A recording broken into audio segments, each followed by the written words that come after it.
Robotic और AI जो है हमारे लिए सर्जिकल फील्ड में भी नई रिवॉल्यूशन क्रिएट कर रहा है। कॉम्प्लेक्स सर्जरी बहुत फास्ट रिकवरी लेस कॉम्प्लिकेशंस के साथ हम प्रदान कर सकते हैं। इसके नाम में छुपा हुआ है, रोबोट एक्चुअली में एक मशीन होती है, इसे रोबोट की आर्म्स होती है। जो कंसोल होता है उस पर उसका कंट्रोल होता है। Surgeon will work on the console and the instrument जो है वो अपनी कलाई की तरह पेट के अंदर काम करता है। मेरा तो ये मानना है कि रोबोट जो है वो इंसान ने बनाया है, तो कहीं ना कहीं इसको कंट्रोल तो इंसान के द्वारा ही किया जाएगा। Now patient are very happy and satisfied. क्यों? क्योंकि वो बहुत जल्दी घर चले जाते हैं। आप तो कई बार शायद देख के बता भी नहीं पाएंगे कि इनका सर्जरी भी हुआ है, मतलब पेशेंट्स का ये डिफरेंस आता है लेप्रोस्कोपी को। नमस्कार, स्वागत है आपका समय नाम में। मैं हूँ ज्योति तिवारी। जैसे जैसे जनरेशन बदल रही है वैसे वैसे नई नई तकनीकी आ रही है। रोबोट्स आ गए हैं, एआई आ गया है। अब रोबोट और एआई सर्जरी भी करने वाले हैं। जी हाँ, और कर भी रहे हैं। कितने कारीगर हैं और क्या क्या इससे नुकसान हो सकते हैं, ऐसे कई सारे सवाल आपके भी मन में होंगे। तो चलिए, आज हमारे साथ मौजूद हैं डॉक्टर संदीप राठौर जी, जिनसे हम जानेंगे कि क्या एआई तकनीकी कारगर है मेडिकल फील्ड में। तो चलिए उनसे जानते हैं। सर, बहुत बहुत स्वागत है आपका। धन्यवाद ज्योति जी। पहले मैं अपना परिचय देता हूँ। मैं doctor Sandeep Rathore. I am a senior consultant in Choithram Hospital. My field of working is minimal invasive GI, laparoscopy, robotic and laser surgery. So जैसे आजकल जो है रोबोटिक और एआई का जो है वो ज़माना जो है वो आ रहा है, और ये जो है हमारे लिए सर्जिकल फील्ड में भी नए रिवॉल्यूशन जो है वो क्रिएट कर रहा है, और जिससे हम कॉम्प्लेक्स सर्जरीज जो हैं वो पेशेंट के लिए जो है वो कॉम्प्लेक्स सर्जरी बहुत अच्छे से और with fast recovery and less complications के साथ पेशेंट को इसकी सुविधाएं हम प्रदान कर सकते हैं। जी, इससे सबसे पहले तो मैं आपसे ये जानना चाहूँगी कि आपको इसकी प्रेरणा कहाँ से मिली? एआई, रोबोट, एमआईएस, ये सारी चीज़ों की प्रेरणा कहाँ से मिली? जी ज्योति जी, जब मैं अपना जो सर्जरी का हमारा ट्रेनिंग होता है जिसको हम एमएस बोलते हैं, जो मैंने all India institute of medical science Delhi, जो इंडिया का और एशिया का सबसे प्रेस्टिजियस इंस्टीट्यूट है, वहाँ से मैंने अपना सर्जिकल ट्रेनिंग की है। मैंने एमएस की डिग्री वहाँ से प्राप्त की है। उसके बाद मैंने 3 वर्ष तक सीनियर रेसिडेंट जिसको हम बोलते हैं वो मैंने वहाँ पर किया। सो मेरे 6 वर्ष का जो मैंने सर्जरी में अनुभव लिया कई प्रकार की सर्जरीज़ का, जब मैंने वहाँ पर देखा कि जो लेप्रोस्कोपी उस समय स्टार्ट हो चुका था और रोबोट जो है हमारे यहाँ इंस्टॉल हो चुका था, तो जब मैंने देखा कि ये जो रोबोटिक सर्जरी हैं वो पेशेंट्स के लिए काफ़ी laparoscopic surgery and robotic surgery is again A type of laparoscopic surgery, तो पेशेंट के लिए काफ़ी हेल्पफुल है। उसमें जो है कॉम्प्लेक्स सर्जरीज़ बड़े कम आसानी से जो है वो सर्जन के द्वारा की जाती और पेशेंट की बहुत अच्छी रिकवरी होती। तो तभी से मेरे मन में था कि मैं लेप्रोस्कोपिक सर्जरी तो करूँगा ही करूँगा। उस समय जो है इंडिया में रोबोटिक सिस्टम जो है, ये मैं आपको बता रहा हूँ 2009 के आसपास की बात, तो रोबोटिक सिस्टम का जस्ट इवोल्यूशन हुआ था और बहुत लिमिटेड में भी शायद 3-4 सेंटर्स पे जो है वो केवल इंडिया में अवेलेबल थे। और बट यही कि तभी से मैंने सोच लिया था कि मुझे अपना जो फील्ड में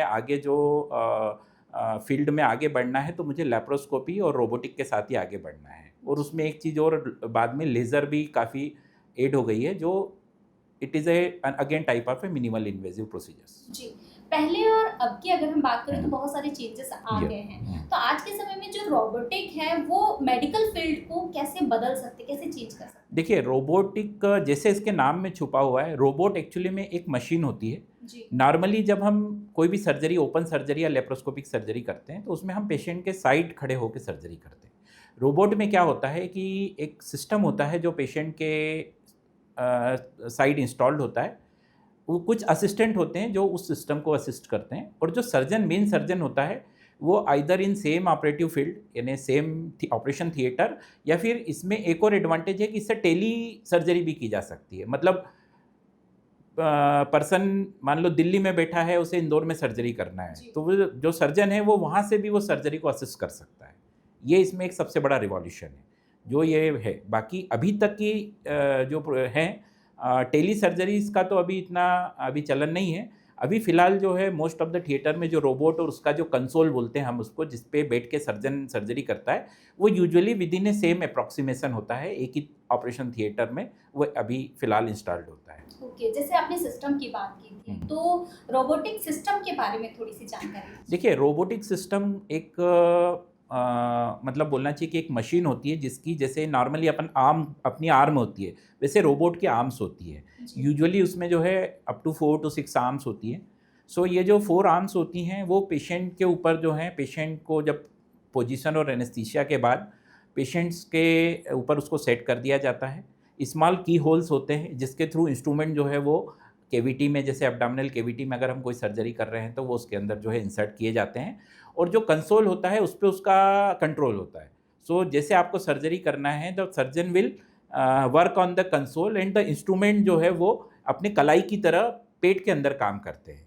सो जो हम ओपन सर्जरी करके अपनी कलाई को जिस तरह से घुमा सकते हैं, वैसे ही उस सिस्टम के थ्रू हम जो है वो पेट के अंदर जो है it is A you can say replica of A open surgery, जिसको हम मिनिमल इन्वेजिव तरीके से करते हैं। ये बहुत ज़्यादा इंटरेस्टिंग Yes. सुनने में लग रहा है जी, और बिल्कुल। ये बहुत अच्छी बात है जिसको कि- इसमें एक चीज़ और बता दूँ, इसमें डिग्री ऑफ फ्रीडम हम एक वर्ड यूज़ करते हैं। जी। नॉर्मली जैसे आप 2D 3D विज़न होता है, इसमें ऑलमोस्ट 3D वर्किंग होती है, और जो डिग्री ऑफ फ्रीडम होती है हम उसको 7 डिग्री ऑफ फ्रीडम बोलते हैं। मतलब कहीं पे भी वो मूव कर सकता है इंस्ट्रूमेंट, आगे पीछे, आइट साइड, ऊपर नीचे। सो उससे 7 डिग्री ऑफ फ्रीडम मिलता है हमको, and instrument can rotate also, मतलब वो पूरा 360 डिग्री तक हम उसको रोटेट कर सकते हैं। तो क्या लगता है कि आने वाले समय में जो रोबोट है वो जगह ले सकते हैं इंसानों की, अगर जो डॉक्टर्स की अगर हम बात कर रहे हैं तो? देखिए, मेरा तो ये मानना है कि रोबोट जो है वो इंसान ने बनाया है, जी। तो कहीं ना कहीं इसको कंट्रोल तो इंसान के द्वारा ही किया जाएगा। बिल्कुल। क्योंकि अगर रोबोट को उसके हाल पे छोड़ दिया तो हो सकता है कि वो जो है, और देखिए सर्जरी मतलब ऑपरेशन जो है ऐसा एक जीवित व्यक्ति के ऊपर अपन कर रहे हैं, कोई जैसे मतलब कोई मशीन नहीं है, तो लाइव चीज़ों के ऊपर अगर कुछ भी मतलब इस लाइक है कि अगर मशीन की वजह से उसको छोड़ दिया जाए तो उसमें कुछ भी डैमेज हो सकता है, तो देन इट्स वेरी डिफिकल्ट। बिल्कुल। एआई और रोबोट की हम बात कर रहे हैं, तो हम्म। पहले जो ऑपरेशन हुआ करते थे वो बहुत डिफरेंट होते थे, हाथ से ही किया जाता था। अब Yes. बहुत सारी चीजें जो हैं बदल गई हैं। Yes yes. तो की डिफरेंस क्या है ये दोनों के बीच में, पहले के और अब के ऑपरेशन? देखिए, पहले और अब के ऑपरेशन में जैसे बताया कि सबसे बड़ी बात जो है ये जो minimal invasive technique, robotic technique है, लेप्रोस्कोपिक टेक्निक है, इसमें सबसे अच्छी बात यह है कि बहुत सबसे ज़्यादा जो दर्द होता है वो चीरे का दर्द होता है। जब एक पेट पे बड़ा चीरा लगाया जाता है मध्य में या सेंटर में, तो वो बहुत ज़्यादा पेनफुल होता है पेशेंट के लिए, और उसकी वजह से एब्डोमिनल वॉल वीक हो जाती है और पेशेंट को रिस्क ऑफ इन्फेक्शन, हर्निया, ये सब बनते हैं। इसमें क्या होते हैं, बहुत छोटे इंसिजन्स होते हैं जो यूजुअली जिसमें हम ऑलमोस्ट मांसपेशियों को भी कट नहीं करना पड़ता है, एक स्मॉल होल के द्वारा केविटी में, एब्डोमिनल केविटी में एंटर करते हैं। उसकी वजह से और पेशेंट की जो है सर्जरी के बाद पेशेंट को पेन बहुत कम होता है, उसकी रिकवरी फास्ट होती है, हम उसको अर्ली मोबिलाइज कर देते हैं। उसका जो फूड है, जो ओरल इंटेक है, वो भी एज अर्ली एज पॉसिबल चालू हो जाता है depending upon surgery, and patient जो है डिस्चार्ज भी जल्दी हो जाता है। तो उसकी हॉस्पिटल में भी उसको कम रुकना पड़ता है, रिस्क ऑफ हॉस्पिटल इन्फेक्शंस कम होते हैं, अर्ली रिटर्न टू वर्क, वो अपना वर्क भी बहुत जल्दी कर लेता है। तो जब ये कोई व्यक्ति मतलब प्रैक्टिकली हम देखते हैं, तो जैसे जब कुछ सर्जरीज जो हम पहले ओपन करते थे उसमें हम देखते थे कि पेशेंट जो है थोड़ा सा रिकवरी में समय लगता है, उसको अपना जॉब ज्वाइन करने में टाइम लगता है।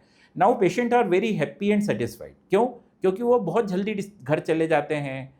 आप तो कई बार शायद देख के बता भी नहीं पाएंगे कि इनका सर्जरी भी हुआ है, मतलब पेशेंट्स का ये डिफरेंस आता है लेप्रोस्कोपिक रोबोटिक सर्जरी। समटाइम्स अगर हम बात करते हैं लोगों की, पेशेंट की बात करते हैं, तो जो लोग नहीं जानते उनको अगर बताया जाता है कि आपका ऑपरेशन रोबोट करेगा, तो उनका Yes. रिएक्शन कैसा रहता है? देखिए, उनका रिएक्शन जो है, कुछ लोग तो क्या है आजकल चूँकि आप सोशल मीडिया और ये जो भी पेशेंट्स हैं जी। एजुकेटेड हैं, वो देख के पढ़ के ही आते हैं, तो उनको डेफिनेटली वो क्यूरियस होते हैं, वो चाहते हैं कि हमारी सर्जरी जो है वो लेप्रोस्कोपी से या रोबोटिक से हो। तो जैसे कि अगर आपने बताया था अभी कि जो पहले सर्जरी होती थी और एआई वाली सर्जरी की अगर हम तुलना करते हैं, तो अभी की जो सर्जरी है वो बहुत ज़्यादा अच्छी है।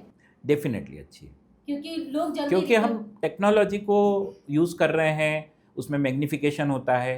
रोबोटिक की बात करें, देखिए रोबोटिक एआई जो है आपने देखा होगा सब जगह एआई का यूज़ हो रहा है। एआई बेसिकली क्या है, ये आर्टिफिशियल इंटेलिजेंस हम इसलिए बोलते हैं क्योंकि ये क्या करता है कि पुराने जैसे किसी भी फील्ड में हम बात करें या जैसे हम अब हमारे पर्टिकुलर सर्जरी या डायग्नोसिस की बात करें, तो ये क्या करता है कि पुराने जो डाटाज हैं उनको कलेक्ट करता है और फिर एक पर्टिकुलर डायग्नोसिस के लिए वो डिफरेंस ऑफ उसमें कि किस तरीके से वो डायग्नोसिस अलग अलग पेशेंट में बना या किस तरीके से फाइंडिंग्स मिली उसके अंदर, तो वो क्या करता है कि एक सेट ऑफ आपको प्रोवाइड कर देता है। सर्जरी में भी देखा जाए तो जैसे अब हमने कोई सर्जरी की तो उसका डाटा फीड होता है, फिर सिस्टम उसको एनालाइज करता है कि किन एरियाज़ में प्रॉब्लम फील हो रही है या किस तरीके से सिस्टम को इम्प्रूव किया जा सकता है या सर्जन को कहाँ प्रॉब्लम हो रही है वर्किंग में कि भाई इस एरिया में वर्क करने में ये इंस्ट्रूमेंट में इस तरह की प्रॉब्लम आ रही है या हमको डिफ़िकल्ट उसमें वहाँ पे ड्यूरिंग सर्जरी कुछ डिफ़िकल्टी है, तो वो क्या होता है उसको और किस तरीके से सिस्टम को इम्प्रूव करके उसको इम्प्रूव किया जा सकता है, इस चीज़ में हेल्प करता है। तो ultimately it is a advancement and improvement of the system and there, मतलब जैसे ही सिस्टम इम्प्रूव होगा तो डेफिनेटली उससे जो प्रॉब्लम सर्जन्स को होती हैं या जो पेशेंट की रिस्क होती है वो कम हो जाएगी।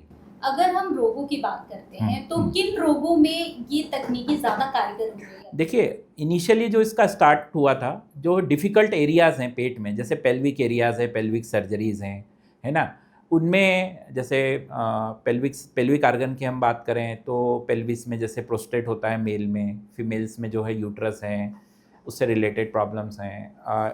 रेक्टम जो है, जो जिसको एनस रेक्टम मतलब गूदा जिसको हम बोलते हैं, उसके अंदर जो ट्यूमर्स वगैरह हो जाते हैं, तो इनिशियली जैसे पेल्विक सर्जरी है या कई बार जैसे जी जंक्शन हम बात करें, अगर चेस्ट और एब्डामन के जो बीच में जो लेयर होती है डायफ्राम के, उसके अलावा जैसे लीवर है, पेंक्रियास है, इनमें अगर कोई गठान हो जाती है तो ये एरिया चूँकि रेट्रोपेरिटोनियम मतलब ये मतलब पेट के पीछे की साइड, मतलब इस बैक एरिया में या स्पाइन के पास होते हैं, तो इन एरिया में कोई मेजर सर्जरी करनी होती है तो हमें अगर जैसे हम लेप्रोस्कोपी से कंपेयर करें तो वहाँ पे क्या होता है, हमें लिमिटेड वो मिल पाता है, 2D विज़न होता है, लिमिटेड एक्सेस, लेकिन रोबोटिक में ये जो लिमिटेशन है वो ख़त्म हो जाता है।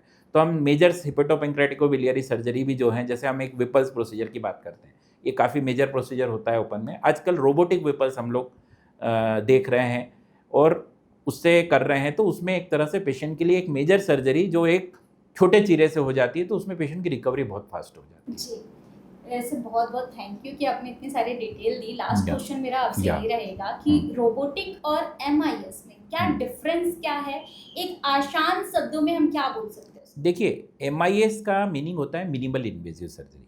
मिनिमल इन्वेजिव सर्जरी मतलब जहाँ भी हम कोई भी प्रोसीजर कम से कम चीरे में या न के बराबर चीरे में अगर हम कोई सर्जरी कर रहे हैं तो उसको मिनिमल इन्वेजिव सर्जरी। तो robotic surgery and laparoscopic surgery both are a type of a minimal invasive surgery.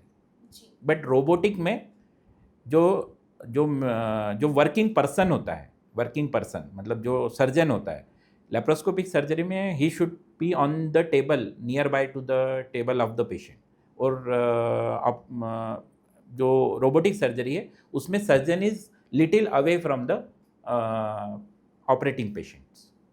Thank you so much sir कि आपने इतनी सारी जानकारी दी। तो अभी आप संदीप राठौर जी को सुन रहे थे, इन्होंने बहुत सारी जानकारी एआई को लेकर दी है, रोबोटिक सर्जरी को लेकर दी है। अगर आपको हमारा ये वीडियो अच्छा लगा हो तो हमारे चैनल को सब्सक्राइब करें, वीडियो को लाइक और शेयर करें। धन्यवाद। प्योर श्योर दूध और घी, माँ के प्यार सा, मिलावट से दूर, भरोसे से भरपूर, प्योर भी श्योर भी।